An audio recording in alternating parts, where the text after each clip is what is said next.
রাখার জন্য অনুরোধ করছি। সময় 15 মিনিট, কিন্তু আপনি আপনার মতো করে বলুন। প্রথমেই আজকে যারা এই আলোচনা সভায় অংশগ্রহণ করেছেন, বিভিন্ন দলের যারা বিধায়কগণ এই আলোচনায় অংশগ্রহণ করেছেন, সবাইকে আমি ধন্যবাদ জানাই। উপস্থিত যারা আজকে বিধায়কগণ এই সদনে উপস্থিত আছেন, সবাইকে ধন্যবাদ জ্ঞাপন করছি। এবং সেই সঙ্গে সঙ্গে মাননীয় মুখ্যমন্ত্রী শুভেন্দু অধিকারী মহাশয়কে হৃদয়ের অন্তঃস্থল থেকে কোটি কোটি প্রণাম জানাব। যে বঞ্চিত নিপীড়িত উত্তরবঙ্গ, যে উত্তরবঙ্গের মানুষের চোখের জল শুকিয়ে গিয়েছিল, শীতকালে যেমন মহানন্দার জল শুকিয়ে যায়, ঠিক একইভাবে উত্তরবঙ্গের মানুষের চোখের জল শুকিয়ে গিয়েছিল। মানুষের মনের ব্যথা জানাবার কোনো জায়গা ছিল না। আজকে সেই জায়গায় দাঁড়িয়ে যখন মাননীয় মুখ্যমন্ত্রী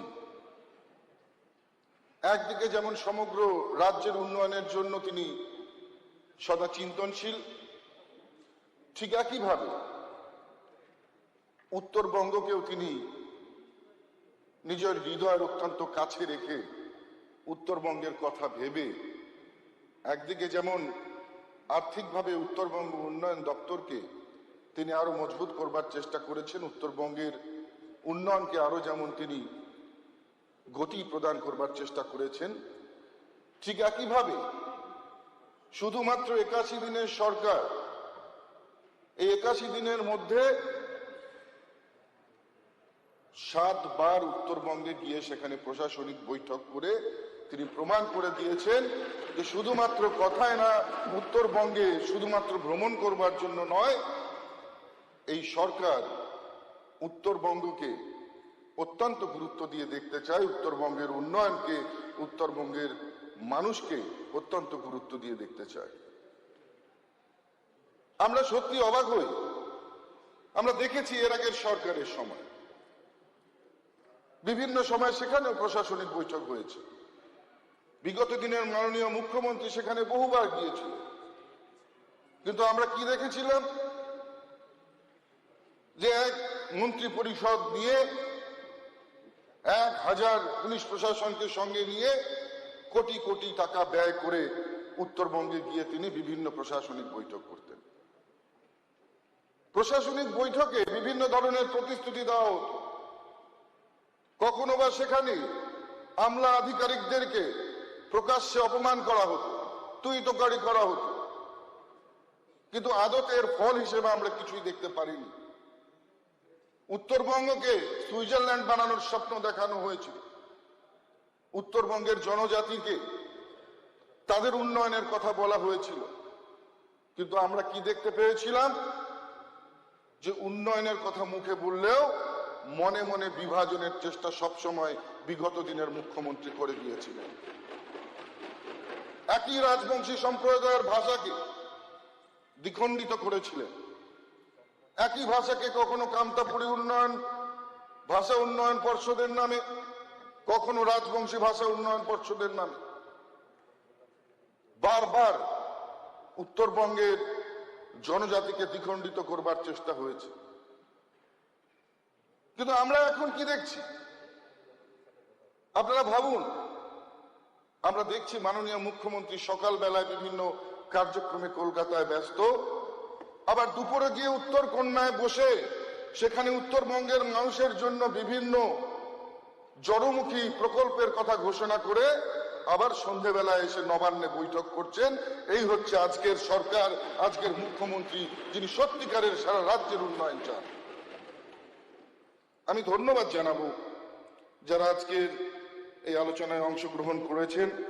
সময় খুবই স্বল্প প্রত্যেকের, যারা প্রশ্ন করেছেন এবং বিভিন্ন পরামর্শ দিয়েছেন প্রত্যেকের জবাব নিশ্চিতভাবে আমি দেওয়ার চেষ্টা করব। আজকে যারা এই আলোচনায় অংশগ্রহণ করেছেন তাদের নামগুলো আমি একবার ঘোষণা করছি। সম্মানীয় শ্রী অনন্তদেব অধিকারী মহাশয়, শ্রী প্রসূন ব্যানার্জি মহাশয়, শ্রী তাপস চন্দ্র রায়, শ্রী লক্ষ্মণ নিম্বুজি, শ্রী নওশাদ সিদ্দিকী, শ্রী চিন্ময় দেব বর্মন এবং শ্রী কানাইয়ালাল আগরওয়াল। আপনাদের আলোচনার মাধ্যমে বিভিন্ন আপনারা যেমন পরামর্শ দিয়েছেন, ঠিক তেমনি আপনারা বিভিন্ন ধরনের প্রশ্ন রেখেছেন। আমি একটা কথাই বলবো যে উত্তরবঙ্গের উন্নয়নের স্বার্থে মাননীয় মুখ্যমন্ত্রী এবারে যে গুরু দায়িত্ব অর্পণ করেছে, আমরা যেমন সেটাকে আমার সর্বশক্তি দিয়ে পালন করবার চেষ্টা করব এবং সেই সঙ্গে সঙ্গে উত্তরবঙ্গের সমস্ত বিধায়ক, তারা পক্ষের হোক বিপক্ষের হোক বা অন্য কোনো দলের হোক, সবাইকে সঙ্গে নিয়ে সমগ্র উত্তরবঙ্গ উন্নয়নের কর্মযজ্ঞ সবাই মিলে একসঙ্গে করব।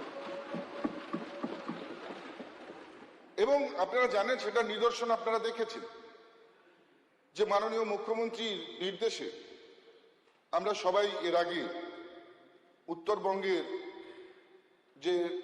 যে উদ্দেশ্যে আপনারা জানেন উত্তরের কন্যা তৈরি হয়েছিল, যে একটা মিনি সেক্রেটারিয়েট টাইপের, যেখানে সমস্ত দপ্তরের মন্ত্রীরা গিয়ে বসবেন, মানুষের কথা শুনবেন, সেখান থেকে বিভিন্ন উন্নয়নমূলক কাজ হবে। আমরা প্রকৃত অর্থে সর্বপ্রথমবার সেখানে সমস্ত উত্তরবঙ্গের যারা বিধায়ক সবাই মিলে সম্মিলিত হয়ে আমরা মত বিনিময় করেছি। আমরা বিভিন্ন গুরুত্বপূর্ণ আলোচনা সেখানে কিন্তু করেছি। ঠিক এই পথেই মাননীয় মুখ্যমন্ত্রী শুভেন্দু অধিকারীর দেখানো এই পথেই আমরা আগামী দিন চলব। আগামী দিন সবাই মিলে, সকলে মিলে একসাথে ডেভেলপমেন্টের কাজ করব, উত্তরবঙ্গের উন্নয়নের কাজ করব। আমরা বহু কিছু বিষয় রয়েছে, কমন বিষয়, যেগুলো সবাই আলোচনা করেছেন।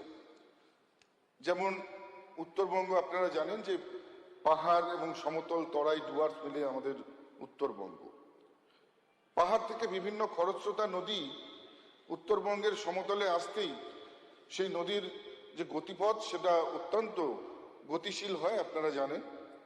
এবং যে কারণেই বিভিন্ন ছোট ছোট নদী আছে যেগুলোতে এখনো বাঁশের সাঁকো রয়ে গেছে।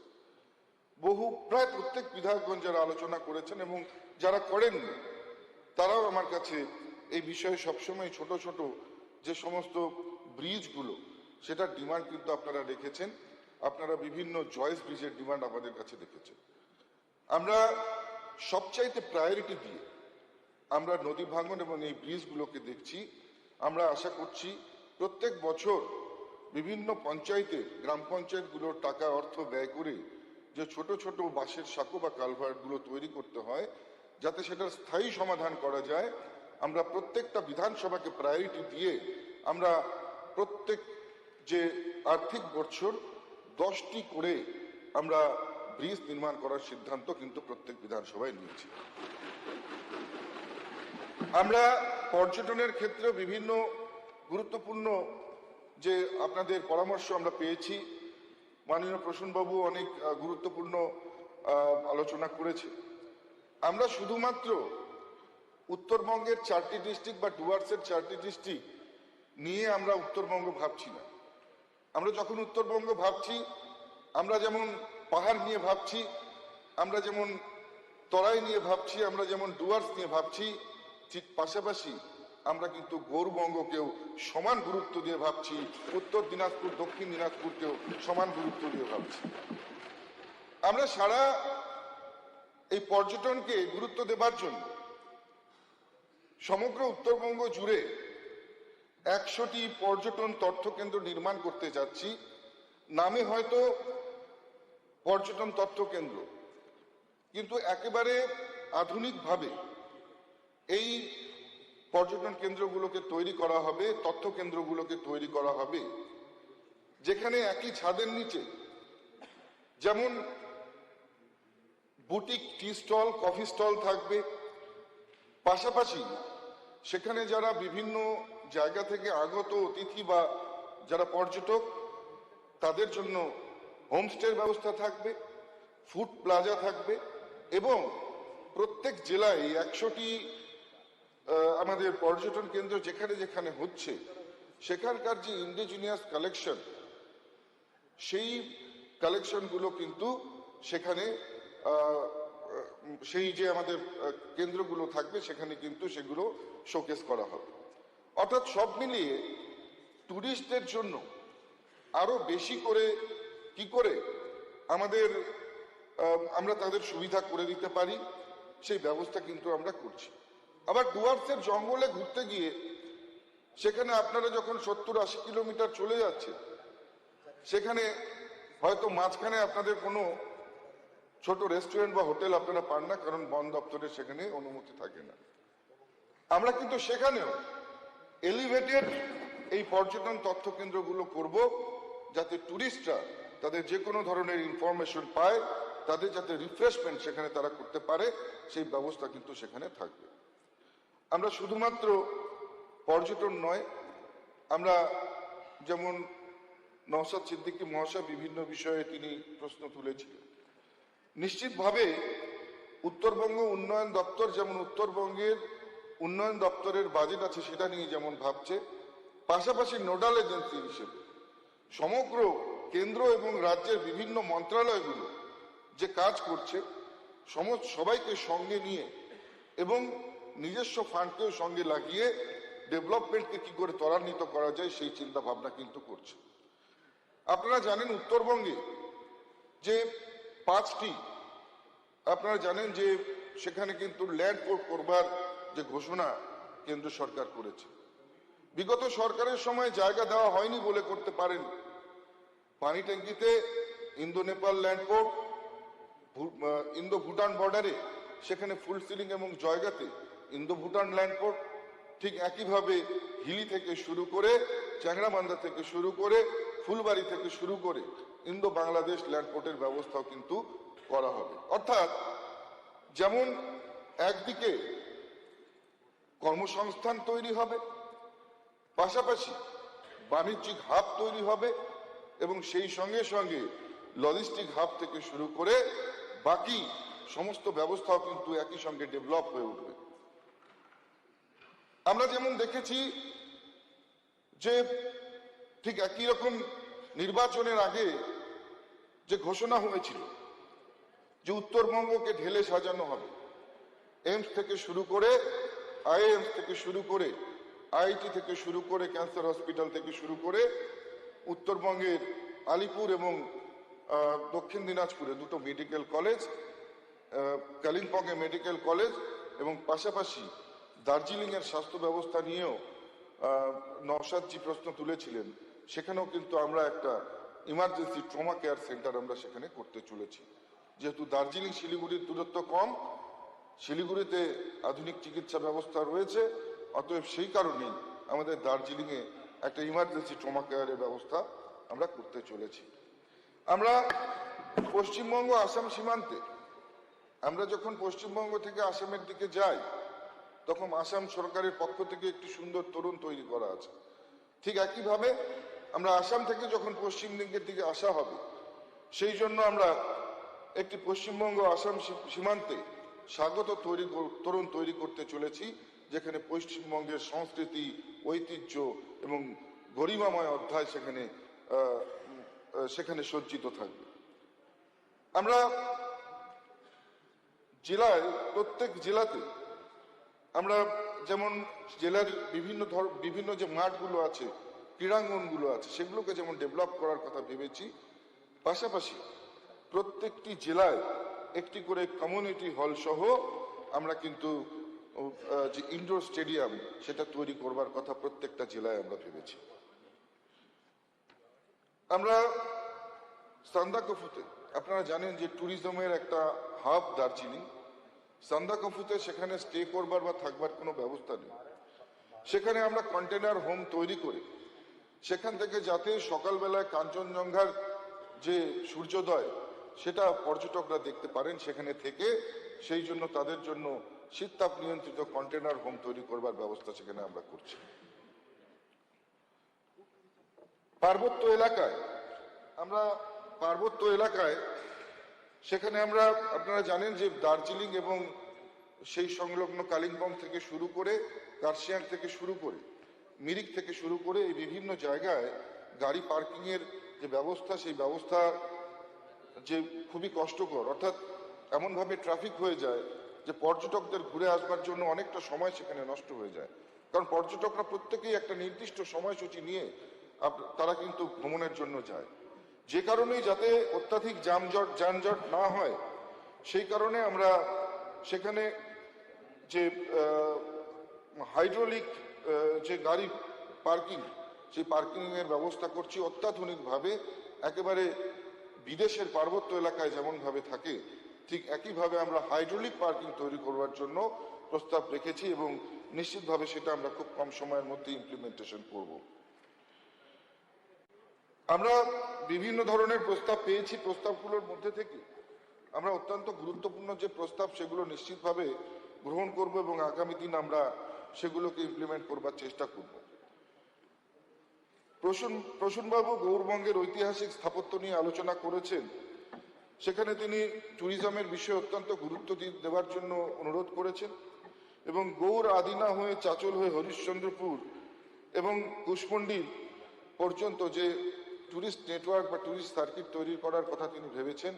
নিশ্চিতভাবে ট্যুরিজম মন্ত্রণালয়ের সাথে কথা বলে উত্তরবঙ্গ উন্নয়ন দপ্তর এই বিষয়টিকে গুরুত্ব দিয়ে দেখবে। চলচ্চিত্র জগতের বিষয় এটি অত্যন্ত গুরুত্বপূর্ণ বিষয়। আপনারা জানেন যে আমাদের উত্তরবঙ্গে কোনো গিল্ড নেই বা এই ধরনের কোনো সংস্থা নেই যারা সেখানে বিভিন্ন, আমরা দেখেছি যে প্রোডাকশন হাউসগুলো বিভিন্ন সময় উত্তরবঙ্গের শুটিংয়ের জন্য আসেন, কিন্তু আমরা তাদের সমস্ত ব্যবস্থাকে সুসজ্জিতভাবে সেখানে সম্ভব হয়ে ওঠে না। তো আগামী দিনে আমরা নিশ্চিতভাবে তথ্য সংস্কৃতি মন্ত্রী মহোদয়ের সাথে কথা বলে আমরা চেষ্টা করব সেখানে যাতে আমরা যারা শুটিংয়ের কাজে যাবে তাদের যাতে সমস্ত ইকুইপমেন্ট থেকে শুরু করে সমস্ত কিছু যাতে আমরা সিঙ্গেল উইন্ডো সলিউশন করতে পারি, সেই ব্যবস্থা আমরা সম্পর্কে নিশ্চিতভাবে অত্যন্ত গুরুত্ব দিয়ে আলোচনা করব।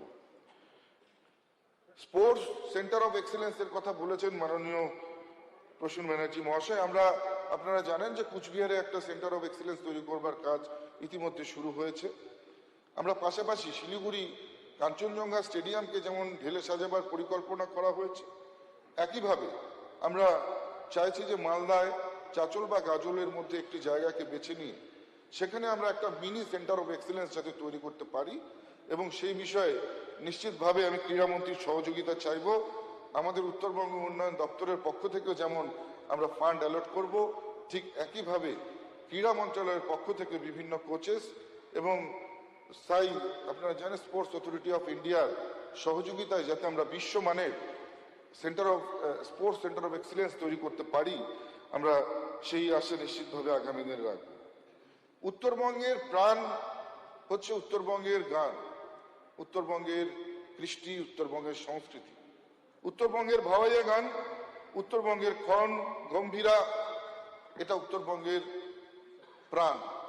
তাই আমরা উত্তরবঙ্গের প্রাণকে সদা জীবিত রাখবার জন্য নিশ্চিতভাবে আমরা বিভিন্ন একাডেমি গড়ে তুলব, যার মধ্যে দিয়ে এই সংস্কৃতি, কৃষ্টি, ঐতিহ্য চির অমর হয়ে থাকে। আমি আর অল্প সময় নিয়ে শেষ করব, কয়েকজন আর বাকি যারা বলেছে তাদের উত্তর দিয়ে।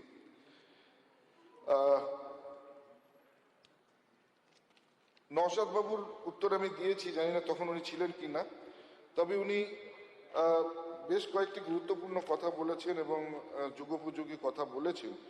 যেমন উনি মালদার যে আম এবং অন্যান্য প্রোডাক্ট হয় এবং এগ্রো প্রোডাক্ট নিয়ে উনি বিভিন্ন কথা বলেছিলেন। আমরা নিশ্চিতভাবে বিভিন্নভাবে যেমন উত্তরবঙ্গের আলু থেকে শুরু করে, আপনারা জানেন যে শিলিগুড়ি আমাদের ভারতবর্ষের মধ্যে একটা লার্জেস্ট পাইনাপেল সেখানে হাব রয়েছে। আমরা চাইছি সেখানে যাতে ছোট ছোট ক্লাস্টার তৈরি করে আমরা বিভিন্ন এগ্রো ইন্ডাস্ট্রিজ তৈরি করতে পারি, যার মধ্যে দিয়ে ফুড প্রসেসিং ইউনিট থেকে শুরু করে পাইনাপেল পাল্প থেকে শুরু করে মালদায় আমরা বহুমুখী হিমঘর করে সেখানে যাতে যেমন ফুড প্রিজার্ভেশনের ব্যবস্থা থাকে, ঠিক একইভাবে আম থেকে যে ধরনের ফুড প্রোডাকশন তৈরি হয় সমস্ত কিছুকে যাতে প্রিজার্ভ করে আমরা বিশ্বমানের যাতে একটা মার্কেট তৈরি করতে পারি সেই বিষয়ে কিন্তু আমরা অত্যন্ত গুরুত্ব দিয়ে ভাবছি এবং নিশ্চিতভাবে আমরা আগামীতে এই নিয়ে পরিকল্পনা করব। আমরা যেমন বিভিন্ন আপনারা প্রায়োরিটি বেসে বিভিন্ন বিধায়কগণ যেমন বিভিন্ন রাস্তার কাজ দিয়েছেন যেগুলো বর্ষার আগে মনসুনের আগে সাধারণ মানুষের যে অত্যন্ত অসুবিধা হচ্ছে সেটাকে দূরীকরণের জন্য করা হয়। আমরা খুব তাড়াতাড়ি আমরা সেই কাজ শুরু করতে চলেছি এবং আমাদের লক্ষ্য বিগত দিনে উত্তরবঙ্গ দপ্তরের যে বাজেট হতো সেই বাজেট যেমন আপনারা দেখতেন যে 1/3 খরচ হতো না, কিন্তু আমাদের লক্ষ্য এবার আমরা যতখানি আমাদের ফান্ড অ্যালার্ট হয়েছে নিশ্চিতভাবে পুরো ফান্ড যাতে আমরা সময়ের মধ্যে আমরা ইমপ্লিমেন্ট করতে পারি, সেই টাকা দিয়ে জনগণের উন্নয়ন করতে পারি সেই বিষয়ে আমরা অত্যন্ত গুরুত্ব দিয়ে লক্ষ্য রাখছি। আমাদের সম্মানীয় বিধায়ক তাপস দা উনি আলোচনা করেছিলেন যে কিছু দুর্নীতি নিয়ে। আপনারা যদি বলেন এই সদনে দাঁড়িয়ে বলতে পারি উত্তরবঙ্গ উন্নয়ন দপ্তর এতদিন পর্যন্ত সেখানে দুর্নীতির আখড়া হয়ে দাঁড়িয়েছিল এবং আমি দায়িত্ব নেবার পরে মাননীয় মুখ্যমন্ত্রীর নির্দেশে 122টি এমন এজেন্সি আছে যাদেরকে শোকজ করা হয়েছে এবং ব্ল্যাক লিস্টেড করা হয়েছে। যারা দুর্নীতি করেছে তাদের কোনো জায়গা আমাদের দপ্তরে থাকবে না, এটা স্পষ্ট জানিয়ে দেওয়া হয়েছে। এবং সর্বোপরি এর আগে আমরা দেখেছি যে যেখান থেকে যে জেলা থেকে উত্তরবঙ্গ উন্নয়ন মন্ত্রী হতো পুরো উত্তরবঙ্গ মন্ত্রণালয়টা যেন সেই জায়গার মধ্যে সীমাবদ্ধ হয়ে যেত।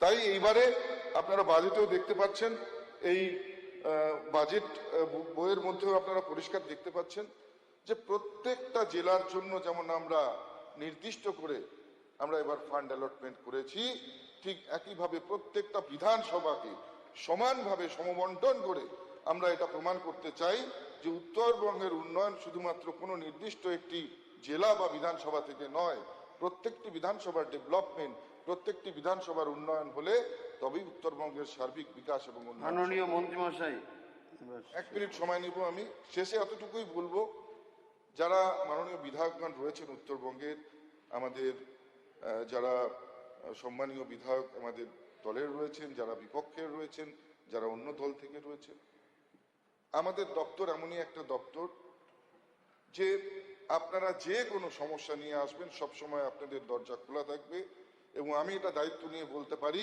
আপনারা যে কোনো কাজ নিয়ে এলে সেটা আমি মন থেকে চেষ্টা করব আপনাদের সেই কাজ, সেই উন্নয়নমূলক কাজকে আপনাদের জন্য ইমপ্লিমেন্ট করে দেওয়া। এখানে পক্ষ বিপক্ষ কোনো কিছু দেখে নয়, শুধু উন্নয়নের জন্য আমরা কাজ করব। আগামী দিনে আমরা উন্নয়নের জন্য কাজ করে যাব। আবারও মাননীয় শুভেন্দু অধিকারী মহাশয়কে কোটি কোটি প্রণাম জানাই, যিনি উত্তরবঙ্গের জন্য সর্বপ্রথম এমন একজন মুখ্যমন্ত্রী যিনি উত্তরবঙ্গের জন্য ভেবেছেন, যিনি উত্তরবঙ্গের জন্য অন্তরের অন্তঃস্থল থেকে অনুভব করেন। সবাইকে অনেক ধন্যবাদ জানিয়ে বক্তব্য শেষ করছি। ধন্যবাদ।